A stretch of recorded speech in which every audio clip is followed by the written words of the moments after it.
반갑습니다. 프롬프트입니다. 웹 개발 디버깅 크롬 개발자 도구로 하고 있는데 두 번째 시간입니다. CSS 부분을 알아보도록 할게요. 자, CSS 영역을 요걸로 인스펙트로 이렇게 선택할 수 있다고 그랬죠? 네, 여기 재밌어 보이는 게임기가 보이네요. 요걸 한번 눌러봤어요. 눌러보고 오른쪽에 그 누른 상태에서 여기에 대한 정보가 우측에 보이죠? 화면이 바뀝니다. 그래서 밖에서 컨텐츠가 나오거든요. 눌러보면은 제가 이제 제목 부분을 선택했는데요.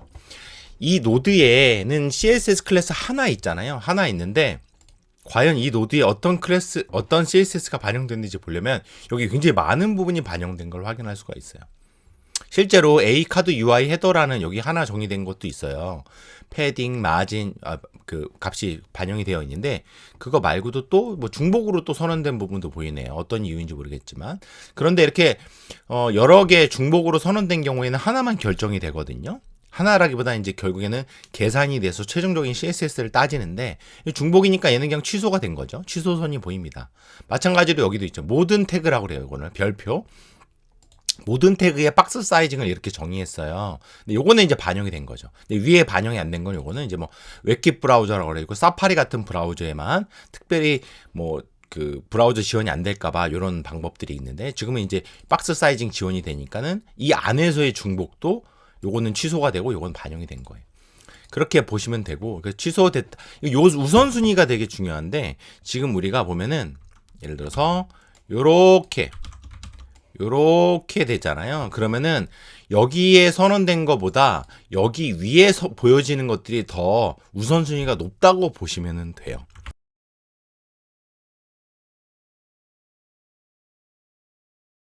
뭐 상속이라는 건 뭐냐면 여기 보면은 GW 카드 레이아웃이라고 뭐 상위에 div 태그에다가 요거 반영이 된 거예요. 근데 이거는 나는 그 자식인데 여기가 이제 자식이거든요. 근데 왜 이 부분에 해당하는 게 내가 반영이 될까라는 거죠. CSS는 이렇게 상속이 되기 때문이에요. 상위 노드에서 폰트 사이즈 라인 헤이트를 했기 때문에 여기 자식의 그 폰트 사이즈와 뭐 줄 간격이죠. 요게 반영이 된 거라고 보시면 됩니다. 자, 그리고 뭐 여기서 이제 궁금한 것들 속성이 너무 많으니까 찾아볼 때 필터 같은 거 있죠. 컬러 이런 걸로 또 확인을 할 수도 있고 스타일을 제거하는 것도 가능해요. 패딩 값을 제거하고 싶다. 그럼 패딩 값을 이렇게 지우면 돼요. 그러면은 그보다 조금 더 낮은 우선순위에 있는 값들이 또 바로 반영이 된 거죠. 여기 체크를 했더니 빼면은 그럼 얘도 이것도 빼버리고 싶다. 그러면 기본 패딩 값으로 반영된 걸 수도 있어요. 그렇게 확인을 해볼 수가 있고요. 값을 넣었다 뺐다 할 수 있고 그 다음에 이제 뭐 요 컬러 같은 경우에는 이 누르면은 이렇게 컬러 피커가 나오죠. 이제 뭐 그 오퍼서티 같은 것도 반영이 되고 16진수로 바로 수정도 되고 요거 스포이드 같은 걸로 해서 원하는 색상을 왼쪽에 이렇게 딱 누르면은 그 색깔이 또 반영이 되기도 하고 합니다. 이게 은근히 또 유용해요. 예, 유사한 색깔을 결정하기도 하고 그럴 때. 뭐 대부분 이제 뭐 디자이너가 결정된 값을 쓰긴 하죠. 주로 이제 16진수를 많이 쓰고. 그 다음에 단위 같은 경우에는 여기 누른 상태에서 이렇게 방향키 위아래로 누르면 단위가 바뀌잖아요. 왼쪽에 이제 이미지가 글자 색 크기가 이게 패딩이구나. 죄송합니다. 어쨌든 그 위치가 바뀌는 거죠. 그래서 바뀌고 이제 쉬프트나 컨트롤과 뭐 알트 키 이게 그 윈도우 기준으로 그런 것들 누르면 이렇게 값이 여러 단위로 소수점까지로도 바뀔 수 있다는 거. 미세한 조정도 할 수가 있습니다. 자, 그리고 수정 불가 항목이 있는 것 같아요. 이제는 제가 이제 div 태그를 눌렀잖아요. 그럼 div 태그가 원래 브라우저에서 갖고 있는 디폴트 속성이 있어요. 그걸 유저 에이전트 스타일이거든요.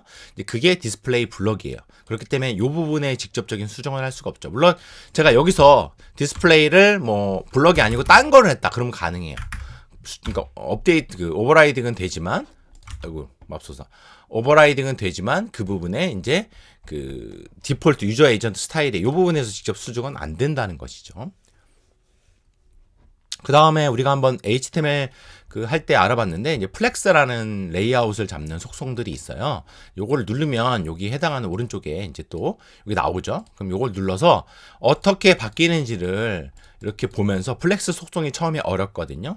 쉽게 테스트를 하면서 CSS 값이 어떻게 레이아웃이 결정되는지를 보기도 좋죠. 이런 것들을 그리드도 유용하니까 레이아웃을 잡을 때 그런 걸 잘 활용하시면 좋겠고, 이번에는 CSS 코드를 추가하는 걸 한번 알아볼까요? 여기다가 엘렉트로닉이라는 항목이 있는데 헤딩 태그를 쓰고 있고요.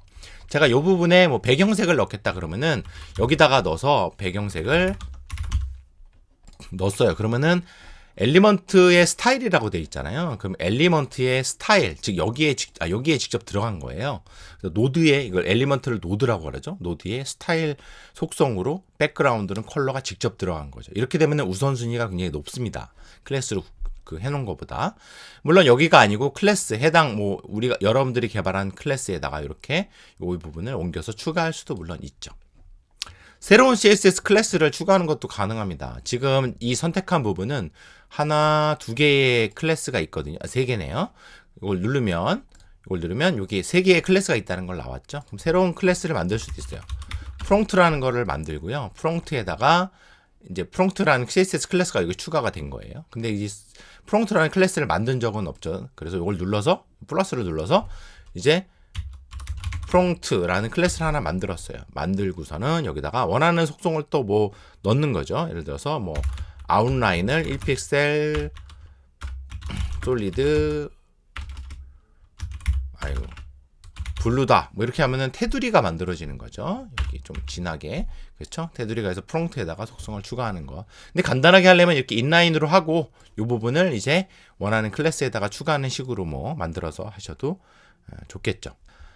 그 다음에 이제 셀렉터 문법도 좀 아까 이제 제가 요거 눌렀을 때 여기 여러 가지 셀렉터 문법을 할 수도 있어요. 예를 들어서 뭐 div 아래 ac2인데 그 중에서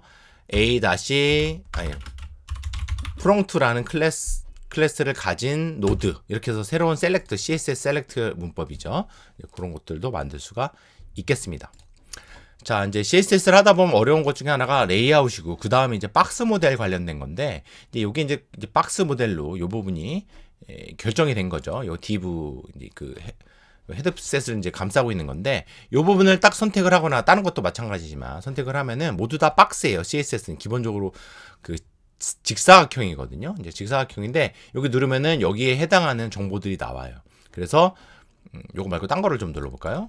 패딩 뭐 이런 것도 있네. 여기 마진 값이 8이잖아요. 요 div는 지금 마진 바툼만 8이에요. 그러면은 마진 바툼이 8이 어떻게 됐느냐라고 보면은 지금 요렇게 화면으로도 보이지만 여기 컴퓨티드를 눌러도 똑같아요. 마진 8이 있는데 요걸 바꿀 수도 있어요.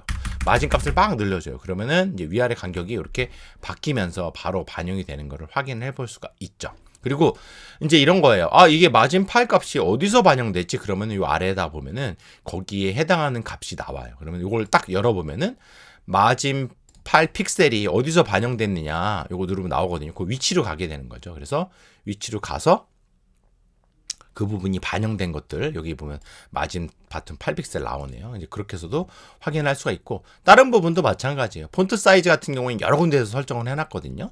그래서 각각의 파일 위치까지 나와요. 그럼 누르면 해당 소스 코드, 소스 탭이 있어요. 위에 보면 여기에서 이제 그 부분을 코드를 이제 들어가서 볼 수가 있죠.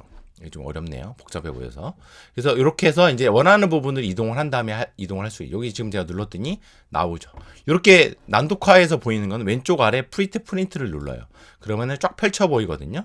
그럼 그 펼쳐 보이는 상태에서 해당하는 코드를 이렇게 본다거나 이제 볼 수가 있죠. 쉽게 디버깅을 할 수가 있겠습니다. 다시 엘리먼트 탭으로 이동을 하고, 여기에 잠깐 이제 컴퓨티드 항목에 보면 해당하는 엘리먼트들의 어떤 스타일이 반영이 됐는지가 여기 나온다고 했잖아요. 여기 이제 기본 스타일까지 다 포함하려면 show all을 해야 돼요. 그래가지고 결국에는 CSS가 뭐 인라인으로 적용하건 파일에 적용하건 계산된 값을 확인해 봐야 되는데, 여기에 필터 기능들을 이용을 해서 도대체 폰트 사이즈도 아니 뭐 백그라운드 컬러 어떻게 된 거지? 아니면 뭐 패딩 도대체 어떻게 된 거지? 마진 값은 뭐지?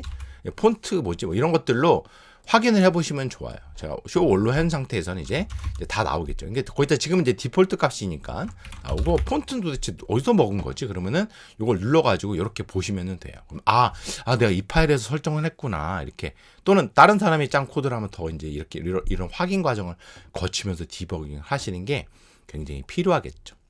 자, CSS 디버깅은 간단하게 알아봤습니다. 수정하고 추가하고 변경하고 확인하는 과정들을 이제는 크롬 개발자를 잘 활용해서 여러분들이 이용하시면 좋겠습니다. 감사합니다.